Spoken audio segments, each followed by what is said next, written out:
तो हरेक मनुख भावें वो वड्डी उम्र दा होवे भावें छोटी उम्र दा होवे, हरेक मनुख संगत दे प्रभाव नूं कबूलदा है। इस करके हजूर कहंदे ने जे जीवन नूं सवारना चाहुंदा है ते चंगी संगत दे विच आउणा बड़ा लाजमी है, जरूरी है। पंचम गुरदेव पातशाह जी कहंदे ने अपने कन्नां दे नाल बोल तूं बहुत सुणदा है। किहड़े बोल सुणदा है? महाराज जी कहंदे तेरे कन्नां ने गंदे बोल सुने, गंदे गीत सुने, पर जे अपने कन्नां दे नाल श्रवणां दे नाल तूं चंगे बोलां नूं सुण लैंदा ते तेरे ਕੰਨ भी पवित्र हो जाने सी। धन गुरु अमरदास सच्चे पातशाह महाराज आनंद साहब दी बाणी दे विच कहंदे ने कि हे श्रवणो तुसीं इस संसार दे उत्ते सच्चे नाम नूं सुनन वास्ते आए होए सी। महाराज ने हरेक अंग नूं संबोधन करके मुखातब करके कोई सिक्ख्या दित्ती है, उपदेश दिता है। अखां नूं महाराज जी ने संबोधन कीता है, महाराज ने शरीर नूं संबोधन कीता है, ते फिर कन्नां नूं संबोधन करके कहंदे ने ए सरवणो मेरे हो सच है सुनने नूं पठाए, सच है सुनने नूं पठाए, शरीर लाए सुनो सत बाणी, जित सुनी मन तन हरिया हुआ रसना रस समाणी, सच अलख विडाणी, ताकि गत कही ना जाए, कहे नानक अमृत नाम सुनो पवित्र होवो, सच है सुनने नूं पठाए। महाराज जी कहंदे ने जो कन्नां दे नाल आपां सुणदे हां वो मन तक पहुंचदा है, ते मन तक जो पहुंच जाता है वो मनुख दे जीवन दे संस्कार आदतां सुभाव दे विच तब्दील हो जाता है। हजूर इस करके अमृत बाणी दे विच कहंदे ने सुनना बहुत जरूरी है, लाजमी है, पर सुनन तो पहला सानू ये ज्ञान होना चाहिए है कि सुनना की चाहिए है।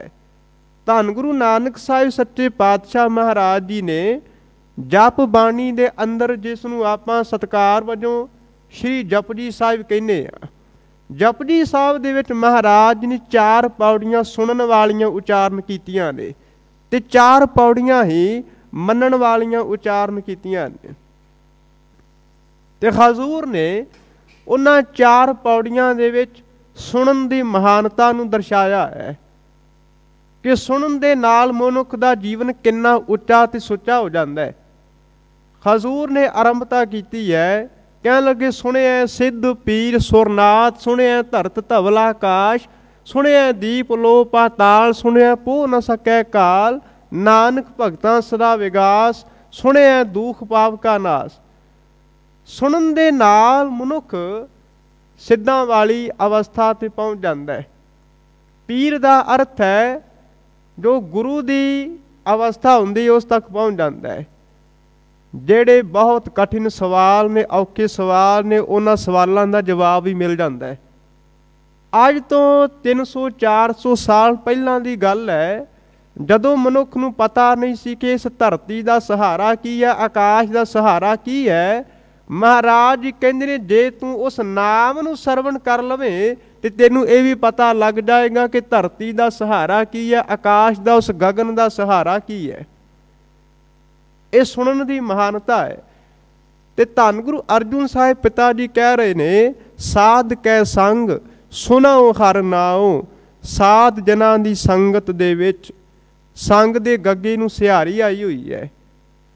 ते सिहारी अर्थ कर रही है विच, साध जना की गुरमुखां की संगत दे विच हरि दे नाम नूं सरवण कर। ते संगत दे आपां भी बहुत करदे आ, गुरुद्वारा साहब विखे आके बैठते हैं, 2 घंटे बैठते हैं, 1 घंटा आके बैठते हैं, साडे शरीर की हाज़री ते लगती है, पर साडे कन्नां ने कदे उन्हां बोलां नूं सुन के जीवन दे विच उस नूं अपनाया नहीं। महाराज जी कहंदे ने इस करके जे तेरा शरीर इत्थे बैठा होया, मन तेरा गैर हाज़र है, ते मता ये जानी कि तेरे जीवन दे विच कोई तब्दीली आएगी। 20 ਸਾਲ ਹੋ ਗਏ ਨੇ ਕਿਸੇ ਨੂੰ 25 ਸਾਲ ਹੋ ਗਏ ਨੇ ਗੁਰਦੁਆਰਾ ਸਾਹਿਬ ਵਿਖੇ ਆਉਂਦਿਆਂ ਨੂੰ, ਪਰ ਅੱਜ ਵੀ ਉਹ ਐਬ ਨੇ, ਔਗਣ ਨੇ ਜੋ 20 ਸਾਲ ਪਹਿਲਾਂ ਕਰਦਾ ਸੀ। ਇਸ ਦਾ ਮਤਲਬ ਇਹ ਹੈ ਕਿ ਜੇ ਸਰੀਰ ਇੱਥੇ ਬੈਠਾ ਹੋਇਆ, ਮਨ ਗੈਰ ਹਾਜ਼ਰ ਹੈ, ਤੇ ਜੀਵਨ ਦੇ ਵਿੱਚ ਕੋਈ ਤਬਦੀਲੀ ਨਹੀਂ ਆਏਗੀ ਜਿੰਨਾ ਚਿਰ ਤੱਕ ਆਪਾਂ ਮਨ ਨੂੰ ਸੁਣਾਵਾਂਗੇ ਨਹੀਂ। ਇਸ ਕਰਕੇ ਮਹਾਰਾਜ ਕਈ ਵਾਰ ਵੱਖ-ਵੱਖ ਅੰਗਾਂ ਨੂੰ ਸੰਬੋਧਨ ਕਰਕੇ ਕਹਿ ਰਹੇ ਨੇ ਤੇਰਾ ਕੰਮ ਇਹ ਹੈ। ਜਿਹੜਾ ਬੰਦਾ ਕਈ ਵਾਰ ਆਪਣੇ ਕੰਮ ਤੋਂ ਭੱਜਦਾ ਹੋਵੇ ਤੇ ਆਪਾਂ ਕਈ ਵਾਰ ਉਸ ਨੂੰ ਬੁਲਾ ਕੇ ਆਖਦੇ ਹਾਂ ਕਿ ਤੇਰਾ ਕੰਮ ਇਹ ਹੈ, ਤੇਰੀ ਡਿਊਟੀ ਇਹ ਹੈ, ਤੂੰ ਆਪਣੀ ਡਿਊਟੀ ਨੂੰ ਸਮਝ। ਮਹਾਰਾਜ ਜੀ ਇਸ ਕਰਕੇ ਇਸ ਮਨੁੱਖ ਨੂੰ ਵੀ ਸਮਝਾ ਰਹੇ ਨੇ ਕਿ ਸਾਧ ਕੈ ਸੰਗ ਸੁਣੋ ਹਰਿ ਨਾਉ।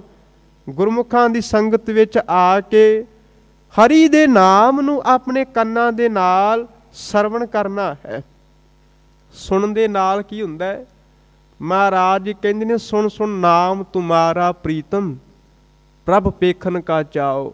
ਜਦੋਂ ਹਰੀ ਦੇ ਨਾਮ ਨੂੰ ਆਪਾਂ ਸਰਵਣ ਕਰਦੇ ਹਾਂ ਤੇ ਮਨ ਵਿੱਚ ਇੱਕ ਅਭਿਲਾਸ਼ਾ, ਇੱਕ ਚਾਓ ਜਾਂ ਇੱਕ ਤਾਂਘ ਜੀ ਪੈਦਾ ਹੁੰਦੀ ਹੈ ਕਿ ਜਿਸ ਹਰੀ ਦੇ ਨਾਮ ਨੂੰ ਆਪਣੀ ਰਸਨਾ ਦੇ ਨਾਲ ਮੈਂ ਜਪਦਾ ਹਾਂ, ਉਹ ਹਰੀ ਕਿਸ ਤਰ੍ਹਾਂ ਦਾ ਹੋਵੇਗਾ, ਮੈਂ ਉਸ ਨੂੰ ਵੇਖਣਾ ਚਾਹੁੰਦਾ ਹਾਂ। ਮਹਾਰਾਜ ਜੀ ਕਹਿੰਦੇ ਨੇ ਫਿਰ ਦਰਸ਼ਨ ਦੀ ਅਭਿਲਾਸ਼ਾ ਪੈਦਾ ਹੋ ਜਾਂਦੀ ਹੈ। ਤੇ ਮਹਾਰਾਜ ਜੀ ਕਹਿੰਦੇ ਨੇ ਜਿਹੜੇ ਨਾਮ ਨੂੰ ਸਰਵਣ ਕਰਦੇ ਹੀ ਨਹੀਂ, ਮਹਾਰਾਜ ਜੀ ਕਹਿੰਦੇ ਨੇ ਉਹਨਾਂ ਦਾ ਸੁਭਾਅ ਪਤਾ ਕਿਸ ਤਰ੍ਹਾਂ ਦਾ ਹੁੰਦਾ ਹੈ? ਨਾਮ ਸੁਨਤ ਜਨ ਬਿੱਛੂ ਡਸਾਨਾ। ਜਦੋਂ ਉਹ ਨਾਮ ਨੂੰ ਸੁਣਦੇ ਨੇ ਇਸ ਤਰ੍ਹਾਂ ਲੱਗਦਾ ਜਿਵੇਂ ਬਿੱਛੂ ਨੇ ਕੱਟ ਦਿੱਤਾ ਹੋਵੇ। ਕਈ ਵਾਰ ਸੱਜਣਾਂ ਨੂੰ ਆਪਾਂ ਵੇਖਦੇ ਆ ਕਿ ਉਹਨਾਂ ਦੇ ਲਾਗੇ ਕੋਈ ਸੰਗਤ ਦੀ ਗੱਲ ਕੀਤੀ ਜਾਵੇ, ਕੋਈ ਇਤਿਹਾਸ ਦੀ ਗੱਲ ਕੀਤੀ ਜਾਵੇ, ਗੁਰਬਾਣੀ ਦੀ ਗੱਲ ਕੀਤੀ ਜਾਵੇ, ਅੱਗੋਂ ਇਹੀ ਗੱਲ ਕਰਦੇ ਨੇ, ਸਾਰਾ ਦਿਨ ਤੁਸੀਂ ਇਹੀ ਗੱਲਾਂ ਕਰਦੇ ਰਹਿੰਦੇ ਹੋ। ਕਦੇ ਦੁਨਿਆਵੀ ਗੱਲ ਵੀ ਕਰ ਲਿਆ ਕਰੋ, ਕਿਤੇ ਹੋਰ ਕੋਈ ਸੰਸਾਰੀ ਗੱਲ ਵੀ ਕਰ ਲਿਆ ਕਰੋ, ਕੋਈ ਮਨੋਰੰਜਨ ਵੀ ਹੋਣਾ ਚਾਹੀਦਾ ਹੈ। ਪਰ ਮਹਾਰਾਜ ਜੀ ਕਹਿੰਦੇ ਨੇ ਜ਼ਰੂਰ ਤੂੰ ਸੰਸਾਰ ਦੇ ਵਿੱਚ ਵਿਚਰ, ਪਰ ਇੱਕ ਗੱਲ ਨੂੰ ਯਾਦ ਰੱਖੀ, ਨਾਮਾ ਕਹਿ ਤਿਲੋਚਨਾ ਮੁਕਤੇ ਰਾਮ ਸੰਭਾਲ, ਹਾਥ ਪਾਉ ਕਰ ਕਾਮ ਸਭ ਚੀਤ ਨਿਰੰਜਨ ਨਾਲ। ਉਸ ਵਾਹਿਗੁਰੂ ਦੇ ਨਾਲ ਤੇਰੀ ਸੁਰਤ ਜੁੜੀ ਰਹੇ, ਹੱਥ ਪੈਰ ਤੇਰੇ ਕੰਮਕਾਰ ਕਰਦੇ ਰਹਿਣ। ਹਜ਼ੂਰ ਕਹਿੰਦੇ ਨੇ ਸਾਧ ਕੈ ਸੰਗ ਸੁਣੋ ਹਰਿ ਨਾਉ। ਇੱਕ ਸੰਗਤ ਬਹੁਤ ਪ੍ਰਭਾਵ ਪਾਉਂਦੀ ਹੈ।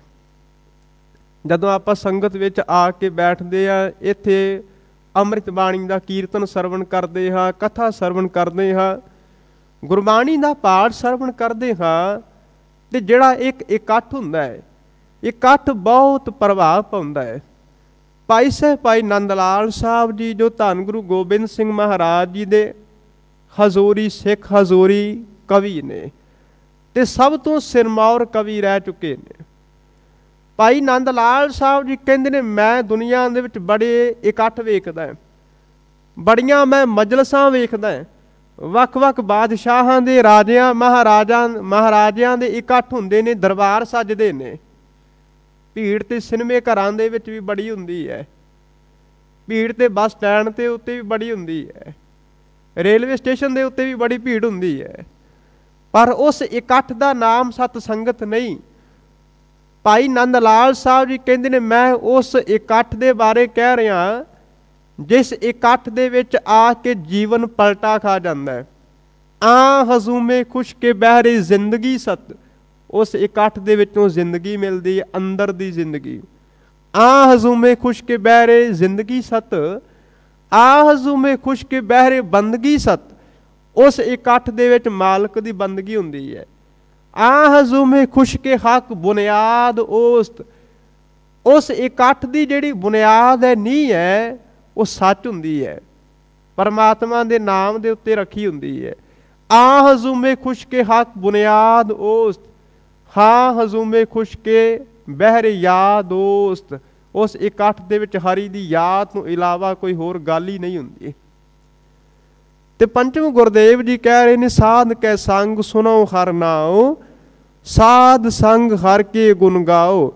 ਫਿਰ ਸਾਧ ਸੰਗਤ ਦੇ ਵਿੱਚ ਆ ਕੇ ਆਪਣੇ ਕੰਨਾਂ ਦੇ ਨਾਲ ਜਦੋਂ ਆਪਾਂ ਮਾਲਕ ਦੇ ਨਾਮ ਨੂੰ ਸੁਣਦੇ ਹਾਂ ਤੇ ਮਹਾਰਾਜ ਜੀ ਕਹਿੰਦੇ ਰਸਨਾ ਦੇ ਨਾਲ ਵੀ ਵਾਹਿਗੁਰੂ ਵਾਹਿਗੁਰੂ ਜ਼ਰੂਰ ਕਰਨਾ ਚਾਹੀਦਾ ਹੈ, ਕਿਉਂਕਿ ਜਿਹੜੀ ਇਹ ਰਸਨਾ ਹੈ, ਮਹਾਰਾਜ ਜੀ ਕਹਿੰਦੇ ਸਾਰਾ ਦਿਨ ਰਸ ਚੱਖ ਚੱਖ ਕੇ ਇਹ ਥੱਕਦੀ ਨਹੀਂ। ਕਈ ਵਾਰ ਮਹਾਰਾਜ ਜੀ ਕਹਿੰਦੇ ਨੇ ਸਾਰੀ ਜ਼ਿੰਦਗੀ ਇਹ ਮਨੁੱਖ ਪਦਾਰਥਾਂ ਨੂੰ ਚੱਖਦਾ ਰਹਿੰਦਾ ਹੈ, ਖਾਂਦਿਆਂ ਖਾਂਦਿਆਂ ਮੂੰਹ ਇਕੱਠਾ, ਪਹਿਨੰਦਿਆਂ ਸਭ ਅੰਗ, ਇਹ ਜਿਹੜੀ ਜੀਵਾ ਜਰਜਰੀ ਹੋ ਜਾਂਦੀ ਹੈ। ਇਹ ਸਰੀਰ ਕੰਮਕਾਰ ਕਰਨਾ ਬੰਦ ਕਰ ਦਿੰਦਾ ਹੈ, ਪਰ ਫਿਰ ਵੀ ਮਨ ਦੀ ਲਾਲਸਾ ਇਹ ਹੁੰਦੀ ਹੈ ਕਿ ਇਹ ਪਦਾਰਥ ਅਜੇ ਤੱਕ ਮੈਂ ਛਕਿਆ ਨਹੀਂ, ਖਾ ਕੇ ਵੇਖਿਆ ਨਹੀਂ ਹੈ, ਇਹ ਵੀ ਖਾ ਕੇ ਮੈਂ ਵੇਖਣਾ ਹੈ। ਮਹਾਰਾਜ ਜੀ ਕਹਿੰਦੇ ਨੇ ਇਸ ਰਸਨਾ ਦਾ ਕੰਮ ਤਾਂ ਇਹ ਸੀ, ਇਹ ਰਸਨਾ ਤੂੰ ਅਨਰਸ ਰਾਹ 'ਚ ਰਹੀ, ਤੇਰੀ ਪਿਆਸ ਨਾ ਜਾਏ, ਪਿਆਸ ਨਾ ਜਾਏ ਹੋਰਤ ਕਿਤੈ, ਜਿਚਰ ਹਰਸ ਪੱਲੇ ਨਾ ਪਾਏ। ਮਹਾਰਾਜ ਜੀ ਕਹਿੰਦੇ ਨੇ ਤੇਰੀ ਪਿਆਸ ਅਜੇ ਤੱਕ ਜਾ ਨਹੀਂ ਰਹੀ, ਪਰ ਮੈਂ ਤੈਨੂੰ ਸਮਝਾਉਣਾ ਚਾਹੁੰਦਾ ਹਾਂ ਕਿ ਉਸ ਹਰੀ ਦੇ ਗੁਣਾਂ ਨੂੰ ਗਾ ਤੇ ਆਪਣੀ ਰਸਨਾ ਦੇ ਨਾਲ ਉਚਾਰਨ ਕਰ ਕਰ ਕਿਰਪਾ ਤੇਰੇ ਗੁਣ ਗਾਵਾਂ, ਨਾਨਕ ਨਾਮ ਜਪਤ ਸੁਖ ਪਾਵਾਂ। ਮੈਂ ਉਸ ਹਰੀ ਦੇ ਨਾਮ ਨੂੰ ਜਪ ਕੇ ਸੁਖ ਪ੍ਰਾਪਤ ਕਰਾਂ, ਇਹ ਤੇਰੀ ਅਭਿਲਾਸ਼ਾ ਹੋਵੇ।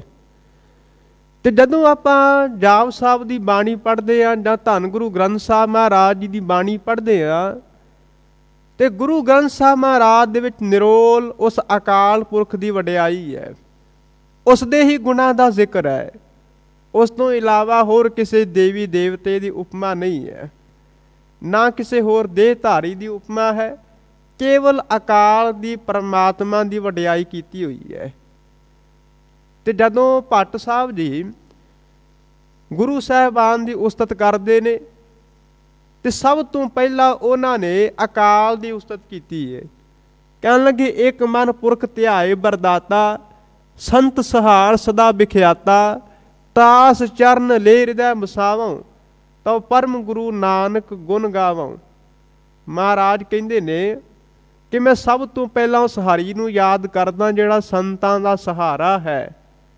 ਇੱਕ ਮਨ ਪੁਰਖ ਧਿਆਏ ਬਰਦਾਤਾ, ਸੰਤ ਸਹਾਰ ਸਦਾ ਵਿਖਿਆਤਾ, ਤੇ ਜਿਹੜਾ ਸਦਾ ਹੀ ਪ੍ਰਸਿੱਧ ਹੈ, ਸਦਾ ਹੀ ਮਸ਼ਹੂਰ ਹੈ, ਉਸ ਨੂੰ ਮਸ਼ਹੂਰੀ ਦੀ ਕੋਈ ਲੋੜ ਨਹੀਂ, ਪ੍ਰਸਿੱਧੀ ਦੀ ਕੋਈ ਲੋੜ ਨਹੀਂ ਹੈ, ਭਾਵੇਂ ਆਪਾਂ ਯਾਦ ਕਰੀਏ ਚਾਹੇ ਨਾ ਕਰੀਏ। ਪਰ ਮਹਾਰਾਜ ਜੀ ਕਹਿੰਦੇ ਨੇ ਸਾਡੀ ਇੱਕ ਜ਼ਰੂਰਤ ਹੈ, ਆਪਾਂ ਉਸ ਨੂੰ ਯਾਦ ਕਰਾਂਗੇ ਚੰਗੇ ਜੀਵਨ ਵਾਲੇ ਬਣ ਜਾਵਾਂਗੇ।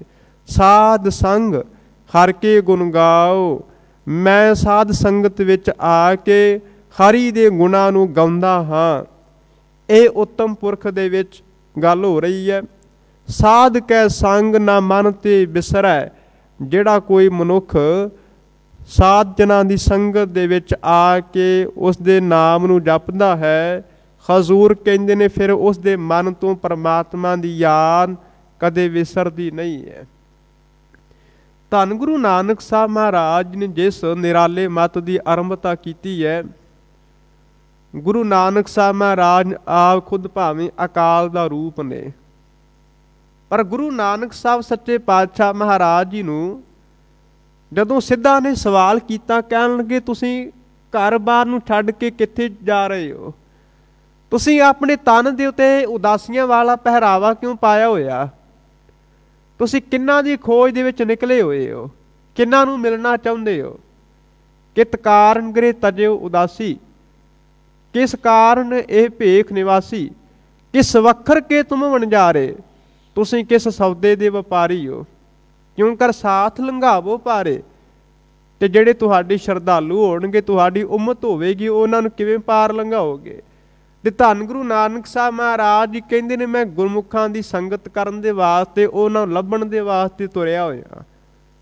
ਗੁਰਮੁਖ ਖੋਜਤ ਭਏ ਉਦਾਸੀ, ਦਰਸ਼ਨ ਕੈ ਤਾਈ ਭੇਖ ਨਿਵਾਸੀ, ਸਾਚ ਵਖਰ ਕੇ ਹਮ ਵਣਜਾਰੇ, ਨਾਨਕ ਗੁਰਮੁਖ ਉਤਰ ਸਪਾਰੇ।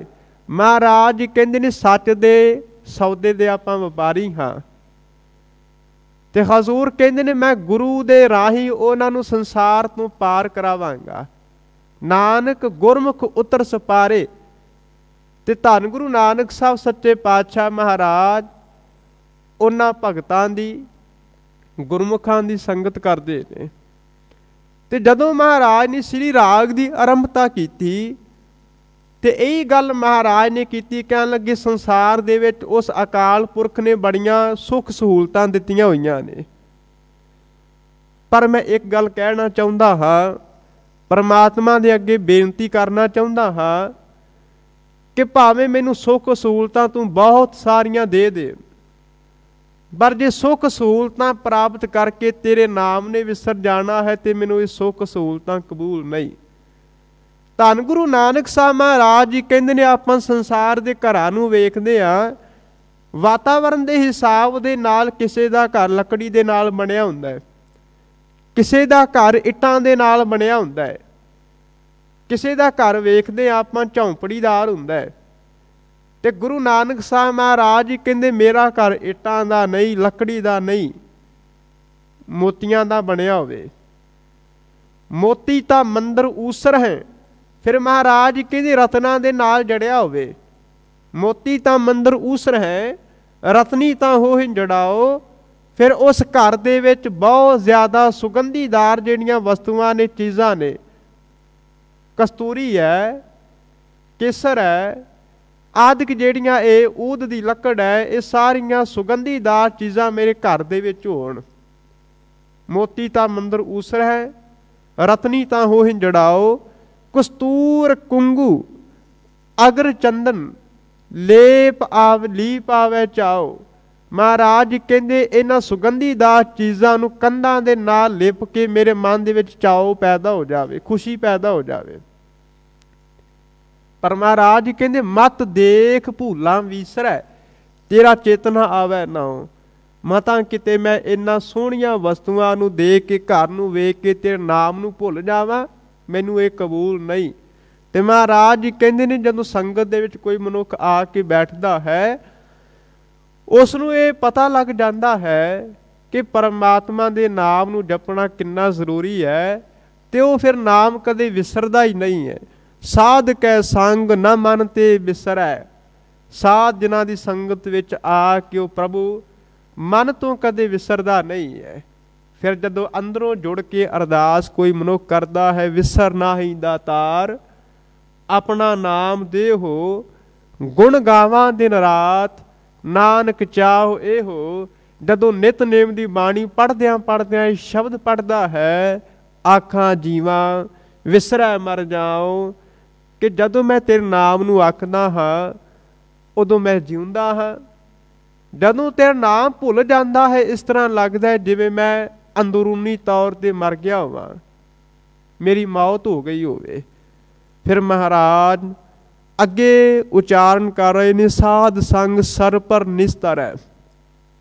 ਸਾਧ ਜਨਾਂ ਦੀ ਸੰਗਤ ਦੇ ਵਿੱਚ ਸਰ ਪਰ ਦਾ ਆਖਰੀ ਅਰਥ ਹੈ ਜ਼ਰੂਰ, ਨਿਸ਼ਚੇ ਨਾਲ। ਨਿਸਤਰੈ, ਨਿਸ ਦਾ ਆਖਰੀ ਅਰਥ ਹੈ ਰਾਤ, ਤਰੈ ਦਾ ਅਰਥ ਹੈ ਤਰ ਜਾਂਦਾ ਹੈ। ਇਸ ਦਾ ਭਾਵ ਅਰਥ ਕੀ ਹੋਇਆ? ਜਿਹੜੀ ਅਗਿਆਨਤਾ ਰੂਪੀ ਇਹ ਰਾਤ ਹੈ, ਜੋ ਵਿਕਾਰਾਂ ਦੇ ਕਰਕੇ, ਮਾਇਆ ਦੇ ਬੰਧਨਾਂ ਦੇ ਕਰਕੇ, ਮਾਇਆ ਦੇ ਜੰਜਾਲ ਦੇ ਕਰਕੇ, ਅੰਧ ਵਿਸ਼ਵਾਸ ਦੇ ਕਰਕੇ, ਵਹਿਮ ਭਰਮ ਦੇ ਕਰਕੇ ਨਿਰੰਤਰ ਜੀਵਨ ਦੇ ਵਿੱਚ ਇਹ ਕੂੜ ਦੀ ਪਾਲ ਕੰਧ ਬਣੀ ਹੋਈ ਹੈ, ਜਿਸ ਨੂੰ ਧੰਨ ਗੁਰੂ ਨਾਨਕ ਸਾਹਿਬ ਮਹਾਰਾਜ ਜੀ ਕਹਿੰਦੇ ਨੇ ਕਿਵ ਸਚਿਆਰਾ ਹੋਈ ਹੈ। ਕਿਵ ਕੂੜਾ ਟੁੱਟੈ ਪਾਲ, ਕਿਵੇਂ ਸੱਚ ਦੇ ਪ੍ਰਕਾਸ਼ ਹੋਣ ਦੇ ਯੋਗ ਹੋਇਆ ਜਾ ਸਕਦਾ ਹੈ, ਤੇ ਕਿਵੇਂ ਅੰਦਰੋਂ ਇਹ ਕੂੜ ਦੀ ਜਿਹੜੀ ਪਾਲ ਹੈ, ਕੰਧ ਹੈ, ਇਹ ਟੁੱਟ ਸਕਦੀ ਹੈ। ਤੇ ਗੁਰੂ ਅਰਜਨ ਸਾਹਿਬ ਮਹਾਰਾਜ ਜੀ ਇਸ ਨੂੰ ਸਮਝਾ ਰਹੇ ਨੇ, ਸਾਧ ਸੰਗ ਸਰ ਪਰ ਨਿਸਤਰੈ। ਸਾਧ ਜਿਨ੍ਹਾਂ ਦੀ ਗੁਰਮੁਖਾਂ ਦੀ ਸੰਗਤ ਦੇ ਵਿੱਚ ਜ਼ਰੂਰ ਤੂੰ ਇਸ ਅਗਿਆਨਤਾ ਰੂਪੀ ਰਾਤ ਤੋਂ ਤਰ ਜਾਏਗਾ। ਭਾਵ ਕਿ ਤੇਰਾ ਜਿਹੜਾ ਜੀਵਨ ਹੈ ਉਹ ਹਨੇਰੇ ਤੋਂ ਪ੍ਰਕਾਸ਼ਮਾਨ ਹੋ ਜਾਵੇਗਾ। ਫਿਰ ਸਤਿਗੁਰੂ ਜੀ ਕਹਿੰਦੇ ਨੇ, ਉਹ ਮਨੁੱਖ ਜਦੋਂ ਗੁਰੂ ਦੀ ਆ ਕੇ ਬਾਤ ਨੂੰ ਸੁਣਦਾ ਹੈ, ਉਪਦੇਸ਼ ਨੂੰ ਸੁਣਦਾ ਹੈ ਕਿ ਗੁਰ ਕੇ ਚਰਨ ਜੀ ਕਾ ਨਿਸਤਾਰਾ, ਸਮੁੰਦ ਸਾਗਰ ਜਿਨ ਖਿਨ ਮਹਿ ਤਾਰਾ। ਫਿਰ ਉਹਨਾਂ ਨੂੰ ਸੰਸਾਰ ਤੋਂ ਪਾਰ ਹੋਣ ਦੇ ਵਾਸਤੇ ਕੋਈ 2-4 ਘੰਟੇ ਦਾ, 2-4 ਮਹੀਨਿਆਂ ਦਾ ਵਕਤ ਨਹੀਂ ਲੱਗਦਾ। ਇੱਕ ਛਿਨ ਦੇ ਵਿੱਚ ਹੀ ਉਹ ਸੰਸਾਰ ਤੋਂ ਤਰ ਜਾਂਦੇ ਨੇ। ਸਮੁੰਦ ਸਾਗਰ ਜਿਨ ਖਿਨ ਮਹਿ ਤਾਰਾ, महाराज फिर उचारण कर रहे ने, साध कै संग लगै प्रभ मीठा। साध जनां दी संगत दे विच प्रभु दा जिहड़ा नाम है मिठा लगन लग पैंदा है। सानू पदार्थां दा बहुत मोह है। पदार्थ बड़े चंगे लगदे ने, स्वादले लगदे ने, मिठे लगदे ने। बाबा फरीद साहब जी कहंदे ने कि बचपन दे विच मेरी मां मैनू अल्लाह दी खुदा दी भगती दे वल तोरन दे वास्ते कई बार मुसल्ले दे थल्ले गुड़ दी डली रख देंदी सी। मैं अपनी मां नू वेखना, मेरी मां हर रोज़ जदों नमाज पढ़दी सी मेरे मन दे विच एक सवाल पैदा हुंदा सी, मेरी मां पता नहीं अखां मीट के किस दा नाम उचारण करदी रहिंदी है, किस नू पुकारदी रहिंदी है। मैं एक दिन अपनी मां नू सवाल किया, मां तू इकल्ली बैठ के किस दा नाम जपदी है? ते मेरी मां ने अगों जवाब दिता, कहन लगी, बेटा जेड़ा इस कायनात दा मालिक है, परवतगार है, मैं उस परवतगार नू याद करदी हाँ, नमाज पढ़दी हाँ। मां उसनू याद करन दे नाल मिलदा की है? कहन लगी, बेटा उस दा नाम जपिया बहुत सुंदर सुंदर चीज़ां मिलदियां ने, स्वादले पदार्थ मिलते ने। मां जे मैं भी उसनू जपा मैनू भी पदार्थ मिलणगे, खाण वास्ते कुछ मिलेगा? कहन लगी, बेटा जरूर मिलेगा, तेनू की चाहिदा है? अगों बाबा जी कहंदे मैनू गुड़ दी डली चाहिदी है, मैनू तां मिश्री चाहिदी है, मैनू पीण दे वास्ते दुध चाहिदा है, मैनू होर पदार्थ चाहिदे ने। ते बाबा फरीद साहब जी जदों नमाज पढ़न लगे मुसल्ला थल्ले उन्होंने विछाया हुंदा सी। मुसल्ले दा अर्थ है वो चादर जिहड़ी नमाज पढ़न दे वक्त थल्ले विछाई जाती है। ते बाबा फरीद साहब जी ने अखां बंद करके बैठे होना, ते मां ने विश्वास दिवाउण दे वास्ते, भरोसा दिवाउण दे वास्ते बाबा फरीद साहब जी दे मुसल्ले दे थल्ले एक गुड़ दी डली रख देनी।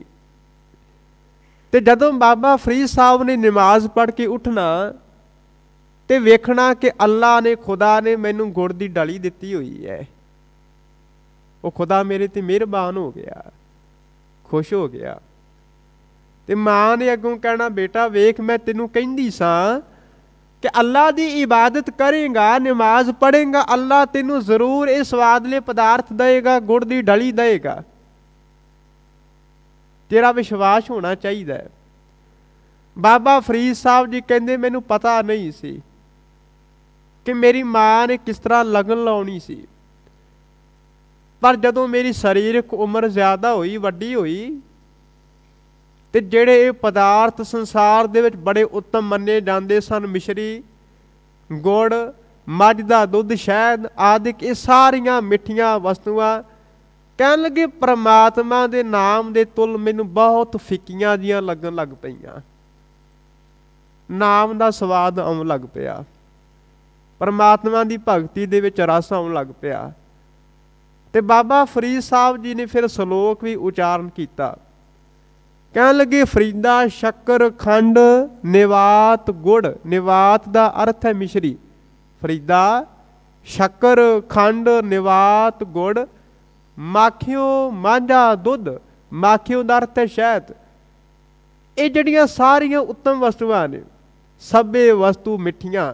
बाबा फरीद जी कहंदे ने मैनू कोई शक नहीं है, ये सारियां वस्तुआं बड़ियां चंगियां ने, बड़ियां मिठियां ने, बड़ियां स्वादलियां ने, सभे वस्तु मिठियां। रब ना पुजन तुद, पर रब दे नाम दे स्वाद तक ये वस्तुआं पुजदियां नहीं, पहुंचदियां नहीं। वो स्वाद ही कुछ होर है, जिसनों कई बार बाबा कबीर साहब जी कहते ने, राम रस पिया रे जे रस बिसर गए रस और। जदों कोई राम दे रस नूं पी लैंदा है ते जिहड़े संसार दे जिहड़े रस ने सारे ये फिक्के लगन लग पैंदे ने। फिर जुबान नाल कहंदा, विखै बन फीका त्याग री सखिए, नाम महारस पियो, बिन रस चाखे बुढ़ गई सगली, सुखी ना होवत जियो। ਧੰਨ ਗੁਰੂ ਨਾਨਕ ਸਾਹਿਬ ਮਹਾਰਾਜ ਜੀ ਨੇ ਸ੍ਰੀ ਰਾਗ ਦੀ ਬਾਣੀ ਦੇ ਵਿੱਚ ਰਸਾਂ ਦਾ ਜ਼ਿਕਰ ਕੀਤਾ ਹੈ। ਜੋ ਸਾਡੀ ਜੀਵਾ ਨੂੰ ਰਸ ਲੱਗੇ ਹੋਏ ਨੇ, ਕੰਨਾਂ ਨੂੰ ਰਸ ਲੱਗੇ ਹੋਏ ਨੇ, ਇਹਨਾਂ ਅੱਖਾਂ ਨੂੰ ਰਸ ਲੱਗੇ ਹੋਏ ਨੇ, ਸਰੀਰ ਨੂੰ, ਚਮੜੀ ਨੂੰ ਰਸ ਲੱਗੇ ਹੋਏ ਨੇ, ਇਸ ਨਾਸਕਾ ਨੂੰ ਰਸ ਲੱਗਾ ਹੋਇਆ ਸੁੰਘਣ ਦਾ। ਮਹਾਰਾਜ ਜੀ ਕਹਿੰਦੇ ਨੇ ਰਸ ਘੋੜੇ, ਰਸ ਸੇਜਾ ਮੰਦਰ, ਰਸ ਮੀਠਾ, ਰਸ ਮਾਸ, ਇਤੇ ਰਸ ਸਰੀਰ ਕੇ ਕਹਿ ਘਟ ਨਾਮ ਨਿਵਾਸ। ਇੰਨੇ ਰਸ ਸਰੀਰ ਨੂੰ ਲੱਗੇ ਨੇ, ਨਾਮ ਦਾ ਰਸ ਕਿਵੇਂ ਆ ਸਕੇਗਾ? ਤੇ ਇੱਥੇ ਧੰਨ ਗੁਰੂ ਅਰਜਨ ਸਾਹਿਬ ਸੱਚੇ ਪਾਤਸ਼ਾਹ ਮਹਾਰਾਜ ਜੀ ਕਹਿੰਦੇ ਤੇਰੇ ਮਨ ਵਿੱਚ ਵੀ ਇਹ ਸ਼ੌਂਕ ਹੋਵੇਗਾ, ਇਹ ਤਾਂਘ ਹੋਵੇਗੀ, ਇੱਛਾ ਹੋਵੇਗੀ ਕਿ ਹਰੀ ਦਾ ਨਾਮ ਮਿੱਠਾ ਕਿਵੇਂ ਲੱਗਦਾ ਹੈ। ਮਹਾਰਾਜ ਫਿਰ ਸਾਨੂੰ ਸਮਝਾ ਰਹੇ ਨੇ, ਸਾਧ ਕੈ ਸੰਗ ਲੱਗੈ ਪ੍ਰਭ ਮੀਠਾ। ਗੁਰਮੁਖਾਂ ਦੀ ਸੰਗਤ ਵਿੱਚ ਆ ਕੇ ਪ੍ਰਭੂ ਦਾ ਜਿਹੜਾ ਨਾਮ ਹੈ ਬਹੁਤ ਮਿੱਠਾ ਲੱਗਣ ਲੱਗ ਪੈਂਦਾ ਹੈ। ਫਿਰ ਮਹਾਰਾਜ ਜੀ ਕਹਿੰਦੇ ਨੇ ਉਹ ਉਚਾਰਨ ਕਰਦਾ ਰਹਿੰਦਾ, ਮਿੱਠੇ ਹਰ ਗੁਣ ਗਾਓ ਜਿੰਦੂ, ਤੂੰ ਮਿੱਠੇ ਹਰ ਗੁਣ ਗਾਓ, ਸੱਚੇ ਸੇਤੀ ਰਤਿਆ ਮਿਲਿਆ ਨਿਥਾਵੇਂ ਥਾਉ। ਫਿਰ ਉਹ ਪਰਮਾਤਮਾ ਨੂੰ ਵੀ ਕਹਿੰਦਾ ਕਿ ਪਰਮਾਤਮਾ ਕਦੇ ਕੌੜਾ ਨਹੀਂ ਬੋਲਦਾ, ਪਰਮਾਤਮਾ ਕਦੇ ਫਿੱਕਾ ਨਹੀਂ ਬੋਲਦਾ। ਜਦੋਂ ਵੀ ਆਪਾਂ ਵੇਖਾਂਗੇ ਪਰਮਾਤਮਾ ਬਹੁਤ ਪਿਆਰ ਦੇ ਨਾਲ ਬੋਲਦਾ ਹੈ, ਉਸ ਨੂੰ ਕਦੇ ਕੌੜਾ ਬੋਲਣਾ ਆਉਂਦਾ ਹੀ ਨਹੀਂ। ਮਿੱਠ ਬੋਲਣਾ ਜੀ ਹਰ ਸੱਜਣ ਸੁਆਮੀ ਮੋਰਾ, ਖਉ ਸੰਭਲ ਥਕੀ ਜੀ। ਉਹ ਕਦੇ ਨਾ ਬੋਲੇ ਕੌੜਾ, ਕੌੜਾ ਬੋਲ ਨਾ ਜਾਣੈ ਪੂਰਨ ਭਗਵਾਨੈ, ਔਗਣ ਕੋ ਨਾ ਚਿਤਾਰੇ। ਜਿਸ ਨੂੰ ਗੁਰੂ ਨਾਨਕ ਸਾਹਿਬ ਜਪਜੀ ਸਾਹਿਬ ਦੇ ਵਿੱਚ ਕਹਿੰਦੇ ਨੇ ਭਾਖਿਆ ਭਾਉ ਅਪਾਰ। ਭਾਖਿਆ ਦਾ ਅਰਥ ਹੈ ਬੋਲੀ, ਭਾਵ ਦਾ ਅਰਥ ਹੈ ਪਿਆਰ। ਪਰਮਾਤਮਾ ਦੀ ਬੋਲੀ ਬਹੁਤ ਹੀ ਡਾਢੀ ਪਿਆਰ ਵਾਲੀ ਹੈ। ਉਸ ਦੀ ਬੋਲੀ ਦੇ ਵਿੱਚ ਕਦੇ ਕੁੜੱਤਣ ਨਹੀਂ। ਸਾਡੇ ਬੋਲਾਂ ਦੇ ਵਿੱਚ ਕੁੜੱਤਣ ਹੋ ਸਕਦੀ ਹੈ, ਕਿਸੇ ਦੇ ਨਾਲ ਈਰਖਾ ਹੋ ਸਕਦੀ ਹੈ, ਸਾਡੇ ਬੋਲ ਉੱਚੇ ਨੀਵੇਂ ਹੋ ਸਕਦੇ ਨੇ, ਪਰ ਮਹਾਰਾਜ ਜੀ ਕਹਿੰਦੇ ਪਰਮਾਤਮਾ ਦੇ ਬੋਲ ਬਹੁਤੇ ਡਾਢੇ ਮਿੱਠੇ ਨੇ। ਸਾਧ ਕੈ ਸੰਗ ਲੱਗੈ ਪ੍ਰਭ ਮੀਠਾ।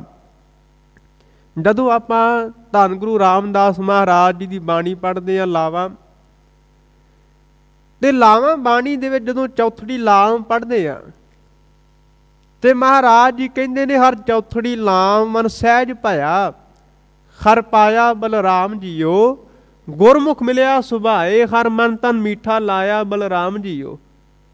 ਜਦੋਂ ਗੁਰੂ ਦੇ ਰਾਹੀਂ ਪਰਮਾਤਮਾ ਦੀ ਪ੍ਰਾਪਤੀ ਹੁੰਦੀ ਹੈ, ਗੁਰੂ ਦੇ ਵੱਲ ਮੁਖ ਕੀਤਿਆਂ ਗੁਰਮੁਖ ਮਿਲਿਆ ਸੁਭਾਏ, ਹਰ ਮਨ ਤਨ ਮੀਠਾ ਲਾਇਆ ਬਲਰਾਮ ਜੀਓ। ਮੈਂ ਉਸ ਮਾਲਕ ਤੋਂ ਸਦਕੇ ਹਾਂ ਜਿਸ ਨੇ ਮੇਰੇ ਮਨ ਦੇ ਵਿੱਚ ਵੀ ਤੇ ਤਨ ਦੇ ਵਿੱਚ ਵੀ ਆਪਣੇ ਨਾਮ ਨੂੰ ਮਿੱਠਾ ਲਾ ਦਿੱਤਾ ਹੈ। ਗੁਰਮੁਖ ਮਿਲਿਆ ਸੁਭਾਏ, ਹਰ ਮਨ ਤਨ ਮੀਠਾ ਲਾਇਆ ਬਲਰਾਮ ਜੀਓ। ਹਰ ਮੀਠਾ ਲਾਇਆ ਮੇਰੇ ਪ੍ਰਭ ਭਾਇਆ, ਅਨ ਦਿਨ ਹਰ ਲਿਵ ਲਾਈ। ਹਜ਼ੂਰ ਇੱਥੇ ਵੀ ਕਹਿ ਰਹੇ ਨੇ ਸਾਧ ਕੈ ਸੰਗ ਲੱਗੈ ਪ੍ਰਭ ਮੀਠਾ, ਸਾਧੂ ਕੈ ਸੰਗ ਘਟ ਘਟ ਡੀਠਾ। ਗੁਰਮੁਖਾਂ ਦੀ ਸੰਗਤ ਦੇ ਵਿੱਚ ਘਟ ਘਟ ਦਾ ਅਰਥ ਹੈ ਹਰੇਕ ਕਣ ਦੇ ਵਿੱਚ, ਹਰੇਕ ਹਿਰਦੇ ਦੇ ਵਿੱਚ। ਡੀਠਾ ਦਾ ਆਖਰੀ ਅਰਥ ਹੈ ਵੇਖਣਾ। ਫਿਰ ਉਹ ਮਨੁੱਖ ਘਟ ਘਟ ਦੇ ਵਿੱਚ, ਹਰੇਕ ਹਿਰਦੇ ਦੇ ਵਿੱਚ, ਕਣ ਕਣ ਦੇ ਵਿੱਚ, ਜ਼ਰੇ ਜ਼ਰੇ ਦੇ ਵਿੱਚ ਉਸ ਪਰਮਾਤਮਾ ਦੀ ਜੋਤ ਨੂੰ ਤੱਕ ਲੈਂਦਾ ਹੈ, ਵੇਖ ਲੈਂਦਾ ਹੈ। ਕਿਉਂਕਿ ਸਾਡਾ ਸਵਾਲ ਤਾਂ ਇਹੀ ਹੁੰਦਾ ਹੈ ਨਾ ਕਿ ਤੁਸੀਂ ਹਰ ਰੋਜ਼ ਗੁਰਦੁਆਰਾ ਸਾਹਿਬ ਵਿਖੇ ਆਉਂਦੇ ਹੋ, ਧਾਰਮਿਕ ਬਾਣਾ ਪਾਇਆ ਹੋਇਆ, ਇਹ ਰੱਬ ਨੂੰ ਜਾਣਦੇ ਹੋ, ਰੱਬ ਨੂੰ ਵੇਖਿਆ ਹੋਇਆ? ਗੁਰੂ ਨਾਨਕ ਸਾਹਿਬ ਮਹਾਰਾਜ ਨੂੰ ਵੀ ਕਈ ਲੋਕਾਂ ਨੇ ਇਹ ਸਵਾਲ ਕੀਤਾ, ਜਿਸ ਖੁਦਾ ਦੀਆਂ, ਅੱਲਾ ਦੀਆਂ, ਪਰਮਾਤਮਾ ਦੀਆਂ ਗੱਲਾਂ ਤੁਸੀਂ ਕਰਦੇ ਹੋ, ਕਿ ਉਸ ਪਰਮਾਤਮਾ ਨੂੰ ਤੁਸੀਂ ਵੇਖਿਆ ਹੋਇਆ? ਫਿਰ ਗੁਰੂ ਸਾਹਿਬਾਨ ਹੋਰਾਂ ਨੂੰ ਵੀ ਉਹਨਾਂ ਨੇ ਸਵਾਲ ਕੀਤੇ, ਕਹਿਣ ਲੱਗੇ ਰੱਬ ਦੀ ਪ੍ਰਾਪਤੀ ਹੋਈ ਹੈ ਕਿ ਨਹੀਂ ਹੋਈ? ਮਹਾਰਾਜ ਕਹਿੰਦੇ ਉਹ ਅੱਖਾਂ ਹੋਰ ਨੇ ਜਿਹੜੀਆਂ ਪਰਮਾਤਮਾ ਨੂੰ ਤੱਕਦੀਆਂ ਨੇ। ਇਹਨਾਂ ਅੱਖਾਂ ਦੇ ਵਿੱਚ ਤਾਂ ਵਾਸ਼ਨਾ ਪਈ ਹੋਈ ਹੈ, ਰੂਪ ਦੀ ਵਾਸ਼ਨਾ, ਸੁੰਦਰਤਾ ਦੀ ਵਾਸ਼ਨਾ। ਮਹਾਰਾਜ ਕਹਿੰਦੇ ਜਿੰਨਾ ਚਿਰ ਤੱਕ ਇਹ ਵਾਸ਼ਨਾ ਦੂਰ ਨਹੀਂ ਹੋਵੇਗੀ, ਉਹ ਨਿਰਵਾਸ਼ਨਾ ਜੋ ਪਰਮਾਤਮਾ ਹੈ ਉਹ ਦਿਖਾਈ ਨਹੀਂ ਦੇਵੇਗਾ। ਉਹ ਅੱਖਾਂ ਅਨੁਭਵ ਦੀਆਂ ਨੇ। ਉਹ ਦਿव्य ਦ੍ਰਿਸ਼ਟੀ ਗੁਰੂ ਬਖਸ਼ਿਸ਼ ਕਰਦਾ ਹੈ। ਨਾਨਕ ਸੇ ਅਖੜੀਆਂ ਬਿਆਨ ਜਿਨੀ ਡਿਸੰਦੋ ਮਾਂ ਪੇਰੀ। ਮਹਾਰਾਜ ਅੰਮ੍ਰਿਤ ਬਾਣੀ ਦੇ ਵਿੱਚ ਬਿਆਨ ਕਰਦੇ ਨੇ ਕਿ ਫਿਰ ਪਤਾ ਲੱਗ ਜਾਂਦਾ ਈਬੈ ਬੀਠੁਲ ਊਬੈ ਬੀਠੁਲ, ਬੀਠੁਲ ਬਿਨ ਸੰਸਾਰ ਨਹੀਂ। ਥਾਨ ਥਨੰਤਰ ਨਾਮਾ ਪ੍ਰਣਵੈ, ਪੂਰ ਰਹੇ ਹੋ ਤੂੰ ਸਰਬਮਈ। ਫਿਰ ਧੰਨ ਗੁਰੂ ਅਰਜਨ ਸਾਹਿਬ ਵਾਂਗ ਉਹ ਮਨੁੱਖ ਕਹਿੰਦਾ ਜਿੱਧਰ ਮੈਂ ਵੇਖਦਾ ਹਾਂ ਪਰਮਾਤਮਾ ਹੀ ਦਿਖਾਈ ਦਿੰਦਾ ਹੈ। ਪਰਮਾਤਮਾ ਤੋਂ ਇਲਾਵਾ ਕੋਈ ਹੋਰ ਦੂਜਾ ਹੈ ਹੀ ਨਹੀਂ। ਜਹਾਂ ਜਹਾਂ ਪੇਖੋਂ ਤਾਂ ਹਜ਼ੂਰ, ਦੂਰ ਕਤਹੁ ਨਾ ਜਾਈ। ਰਵ ਰਹਿਆ ਸਰਬੱਤਰ ਮੈਂ ਮਨ ਸਦਾ ਧਿਆਈ। ਆਨੰਦਪੁਰ ਸਾਹਿਬ ਜਦੋਂ ਧੰਨ ਗੁਰੂ ਗੋਬਿੰਦ ਸਿੰਘ ਸੱਚੇ ਪਾਤਸ਼ਾਹ ਮਹਾਰਾਜ ਜੀ ਨੇ ਯੁੱਧ ਲੜਿਆ ਪਹਾੜੀਆਂ ਦੇ ਨਾਲ, ਮੁਗਲਾਂ ਦੇ ਨਾਲ, ਤੇ ਆਨੰਦਪੁਰ ਸਾਹਿਬ ਦੇ ਕਿਲੇ ਨੂੰ ਕਈ ਮਹੀਨੇ ਘੇਰਾ ਪਿਆ ਰਿਹਾ, ਤਕਰੀਬਨ 6-7 ਮਹੀਨੇ। ਤੇ ਇਤਿਹਾਸ ਕਹਿੰਦਾ ਹੈ ਉੱਥੇ ਇੱਕ ਕਲਗੀਧਰ ਪਾਤਸ਼ਾਹ ਮਹਾਰਾਜ ਦਾ ਸਿੱਖ ਆਇਆ, ਭਾਈ ਕਨ੍ਹਈਆ ਸਾਹਿਬ ਜੀ। ਭਾਈ ਕਨ੍ਹਈਆ ਜੀ ਉਸ ਮੈਦਾਨੇ ਜੰਗ ਦੇ ਵਿੱਚ ਬਹੁਤ ਵੱਡੀ ਸੇਵਾ ਕਰ ਰਹੇ ਨੇ। ਆਪਣੇ ਕੰਧੇ ਦੇ ਉੱਪਰ ਉਹਨਾਂ ਨੇ ਮਸ਼ਕ ਚੁੱਕੀ ਹੋਈ ਹੈ ਤੇ ਉਹ ਪਾਣੀ ਪਿਲਾਈ ਜਾ ਰਹੇ ਨੇ, ਤੇ ਇਹ ਨਹੀਂ ਵੇਖ ਰਹੇ ਕਿਹੜਾ ਸਿੱਖ ਹੈ ਤੇ ਕਿਹੜਾ ਕੋਈ ਦੁਸ਼ਮਣ ਹੈ, ਵੈਰੀ ਹੈ। ਸਿੱਖਾਂ ਨੇ ਆ ਕੇ ਭਾਵੇਂ ਸ਼ਿਕਾਇਤ ਵੀ ਕਰ ਦਿੱਤੀ, ਤੇ ਧੰਨ ਗੁਰੂ ਗੋਬਿੰਦ ਸਿੰਘ ਸੱਚੇ ਪਾਤਸ਼ਾਹ ਮਹਾਰਾਜ ਜੀ ਨੇ ਕਿਹਾ, ਕਹਿਣ ਲੱਗੇ ਇਹ ਸਿੱਖ ਤੁਹਾਡੇ ਉੱਪਰ ਸਵਾਲ ਕਰ ਰਹੇ ਨੇ, ਇਹਨਾਂ ਦਾ ਜਵਾਬ ਦਿਓ। ਤੇ ਭਾਈ ਕਨ੍ਹਈਆ ਜੀ ਕਹਿੰਦੇ ਨੇ ਮਹਾਰਾਜ ਕਿਸ ਨੂੰ ਸਵਾਲ ਕਰਾਂ, ਕਿਸ ਨੂੰ ਜਵਾਬ ਦਿਆਂ, ਮੈਂ ਤੇ ਤੁਹਾਨੂੰ ਹੀ ਵੇਖ ਰਿਹਾ।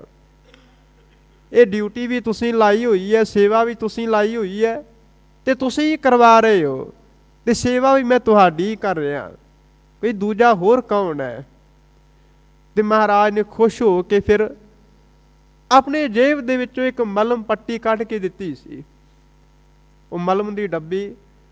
ਤੇ ਭਾਈ ਕਨ੍ਹਈਆ ਜੀ ਨੇ ਉਸ ਮੈਦਾਨੇ ਜੰਗ ਦੇ ਵਿੱਚ ਦੁਸ਼ਮਣਾਂ ਨੂੰ ਵੀ ਪਾਣੀ ਪਿਲਾਇਆ, ਘੱਟ ਘੱਟ ਦੇ ਵਿੱਚ ਹਰੀ ਦੀ ਜੋਤ ਨੂੰ ਵੇਖਿਆ। ਮਹਾਰਾਜ ਕਹਿੰਦੇ ਨੇ ਸਭ ਜੋਤ ਤੇਰੀ ਜਗ ਜੀਵਨਾ, ਤੂੰ ਘੱਟ ਘੱਟ ਹਰ ਰੰਗ ਰੰਗਨਾ। ਮਹਾਰਾਜ ਕਹਿੰਦੇ ਨੇ ਉਸ ਹਰੀ ਦੀ ਜੋਤ ਘੱਟ ਘੱਟ ਦੇ ਵਿੱਚ ਬਿਰਾਜਮਾਨ ਹੈ, ਪਰ ਆਪਾਂ ਤੱਕਦੇ ਨਹੀਂ। ਸਾਨੂੰ ਭਰਾ ਦੇ ਵਿੱਚੋਂ ਉਹ ਪਰਮਾਤਮਾ ਝਲਕਦਾ ਨਹੀਂ, ਆਪਣੀ ਮਾਂ ਦੇ ਵਿੱਚੋਂ ਪਰਮਾਤਮਾ ਨਹੀਂ ਦਿਖਾਈ ਦਿੰਦਾ, ਭੈਣ ਦੇ ਵਿੱਚੋਂ ਦਿਖਾਈ ਨਹੀਂ ਦਿੰਦਾ। ਭਰਾਵਾਂ ਭਰਾਵਾਂ ਦਾ ਜੇ ਝਗੜਾ ਹੋ ਰਿਹਾ ਹੈ, ਇਸ ਦਾ ਅਰਥ ਹੈ ਕਿ ਪਰਮਾਤਮਾ ਨੂੰ ਅਜੇ ਤੱਕ ਵੇਖਿਆ ਨਹੀਂ। ਜੇ ਮਾਤਾ ਪਿਤਾ ਨੂੰ ਕਬੋਲ ਬੋਲਦਾ ਹੈ, ਮਾਂ ਪਿਓ ਦਾ ਸਤਿਕਾਰ ਅਦਬ ਨਹੀਂ ਕਰਦਾ, ਇਸ ਦਾ ਅਰਥ ਹੈ ਅਜੇ ਤਾਂ ਸੰਸਾਰੀ ਵੀ ਨਹੀਂ ਬਣ ਸਕਿਆ, ਨਿਰੰਕਾਰੀ ਕਿਵੇਂ ਬਣੇਗਾ। ਹਜ਼ੂਰ ਕਹਿੰਦੇ ਨੇ ਸਾਧੂ ਕੈ ਸੰਗ ਘੱਟ ਘੱਟ ਡੀਠਾ, ਗੁਰਮੁਖਾਂ ਦੀ ਸੰਗਤ ਵਿੱਚ ਹਰੇਕ ਹਿਰਦੇ ਦੇ ਵਿੱਚ ਪਰਮਾਤਮਾ ਦਿਖਾਈ ਦਿੰਦਾ ਹੈ। ਸਾਧ ਸੰਗ ਭਏ ਆਗਿਆਕਾਰੀ, ਤੇ ਸਾਧ ਜਨਾਂ ਦੀ ਸੰਗਤ ਦੇ ਵਿੱਚ ਆ ਕੇ ਭਏ ਦਾ ਅਰਥ ਹੋ ਜਾਂਦਾ ਹੈ, ਆਗਿਆਕਾਰੀ ਦਾ ਅਰਥ ਹੈ ਪਰਮਾਤਮਾ ਦੇ ਹੁਕਮ ਦੇ ਵਿੱਚ ਚੱਲਣ ਵਾਲਾ। ਪਰਮਾਤਮਾ ਦੇ ਹੁਕਮ ਦੇ ਵਿੱਚ ਚੱਲਣਾ ਬਹੁਤ ਕਠਿਨ ਹੈ, ਬਹੁਤ ਮੁਸ਼ਕਿਲ ਹੈ। ਆਪ ਦੇ ਮਨ ਦੇ ਵਿੱਚ ਸਵਾਲ ਆਏਗਾ, ਆਪ ਜੀ ਜਪਜੀ ਸਾਹਿਬ ਦੀ ਬਾਣੀ ਪੜ੍ਹਦੇ ਹੋ, ਨਿਤਨੇਮ ਕਰਦੇ ਹੋ, ਗੁਰੂ ਨਾਨਕ ਸਾਹਿਬ ਤਾਂ ਕਹਿੰਦੇ ਨੇ ਕਿ ਹੁਕਮ ਹੈ ਅੰਦਰ ਸਭ ਕੋ ਬਾਹਰ ਹੁਕਮ ਨਾ ਕੋਏ, ਕਿ ਹਰੇਕ ਮਨੁੱਖ ਪਰਮਾਤਮਾ ਦੇ ਹੁਕਮ ਦੇ ਵਿੱਚ ਚੱਲ ਰਿਹਾ ਹੈ। ਫਿਰ ਗੁਰੂ ਨਾਨਕ ਸਾਹਿਬ ਜੋ ਕਹਿ ਰਹੇ ਨੇ, ਤੇ ਗੁਰੂ ਅਰਜਨ ਸਾਹਿਬ ਮਹਾਰਾਜ ਜੀ ਇਸ ਤੋਂ ਉਲਟ ਕਿਉਂ ਕਹਿ ਰਹੇ ਨੇ ਸਾਧ ਸੰਗ ਭਏ ਆਗਿਆਕਾਰੀ? ਇਹ ਸਵਾਲ ਪੈਦਾ ਹੋਵੇਗਾ।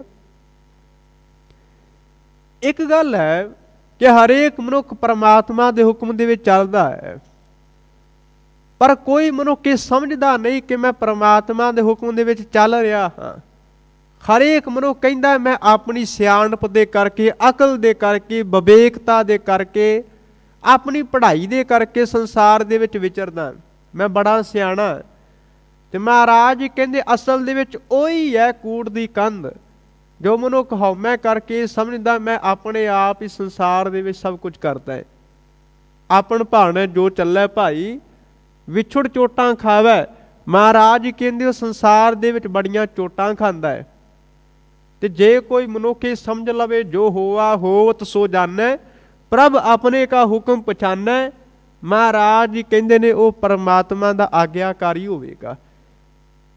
जदों आपां अरदास करदे हां ते अरदास तो पहलां सुखमनी साहब दे विचों एक पदा पढ़दे हां, तू ठाकुर तुम पै अरदास, जियो पिंड सब तेरी रास, तुम मात पिता हम बारिक तेरे, तुमरी कृपा में सूख नेरे, कोई न जानै तुमरा अंत, ऊंचे ते ऊंचा भगवंत, सगल समग्री तुमरै सूत्र धारी, तुम ते होए सो आग्याकारी, साध संग भय आग्याकारी। महाराज कहते गुरमुखां दी संगत विच आके परमात्मा दे हुक्म दे विच चलन वाला ये मनुख हो जाता है। साध संगत भई हमारी, गत दा अर्थ है चंगी हालत, चंगी अवस्था। गुरमुखां दी संगत विच आके जिहड़ा मनुख है वो चंगी अवस्था ते पहुँच जाता है, साडी अवस्था चंगी हो जाती है। साध कै संग मिटे सब रोग, गुरमुखां दी संगत विच आके बिना शक सारे रोग जिहड़े ने, भावें मानसिक रोग होण भावें शरीरक रोग होण, वो मिट जाते हैं। क्योंकि जिहड़ा सतगुरु है वो संगत विच विचरदा है, वो गुरमुखां दे विच आप सुभाएमान हुंदा है, जिसनूं महाराज जी कहंदे ने मेरा बैत गुरु गोबिंदा, हर हर नाम औखद मुख देवै, काटै जम की फंदा। महाराज कहंदे ने वो जिहड़ा सतगुरु है वो बड़ा वड्डा वैद है। साध कै संग मिटे सब रोग, नानक साध भेटे संजोग। हे नानक जिहड़े गुरमुख ने, भेटे दा अर्थ है मिलदे हन, संजोग दा अर्थ है इतफाक दे नाल, वो परमात्मा दी कृपा दे नाल ऐसे गुरमुख जन मिलदे ने जिन्हां दी संगत दे नाल जीवन बहुत सुचज्जा हो जाता है, सुधर जाता है। महाराज कृपा करन जो अज आपां 7वीं अष्टपदी दे 7वें पदे दी विचार कीती है, सतगुरु जी दया करन आपां इस विचार नूं समझ के जीवन दे विच लागू कर सकीए। होइयां बेअंत भुल्लां दी खिमा। आप संगत दा बहुत बहुत हार्दिक धन्नवाद है। वाहिगुरू जी का खालसा, वाहिगुरू जी की फतेह।